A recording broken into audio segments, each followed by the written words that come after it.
এবং সরকারের যে উন্নয়ন যে কর্মকাণ্ড এইগুলা বাস্তবায়ন এবং সিলেট জেলা পরিষদকে একটা প্রথম শ্রেণী জেলা পরিষদ, এই পরিষদটা যেন জনগণের পরিষদ হয়, জনগণের উন্নয়ন কর্মকাণ্ডে এই পরিষদ যেন অবদান রাখতে পারে, তার জন্য আমি সচেষ্ট থাকবো।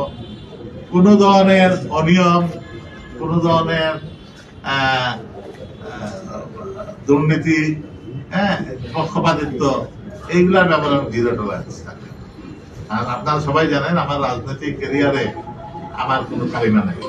ফ্রম মাই বয়হুড 1980-র দশক থেকে আমি সিলেটে রাজনীতি করে আসছি। সেই ক্ষেত্রে কেউ কোনোদিন সিলেটের যারা নেতৃবৃন্দরা রয়েছেন, সাংবাদিক বৃন্দরা রয়েছেন, কেউ বলতে পারবে না যে আবুল কায়েম সাইমের বিরুদ্ধে কোনো অভিযোগ রয়েছে। এটা ইনশাআল্লাহ আমার জীবনের শেষ সময়।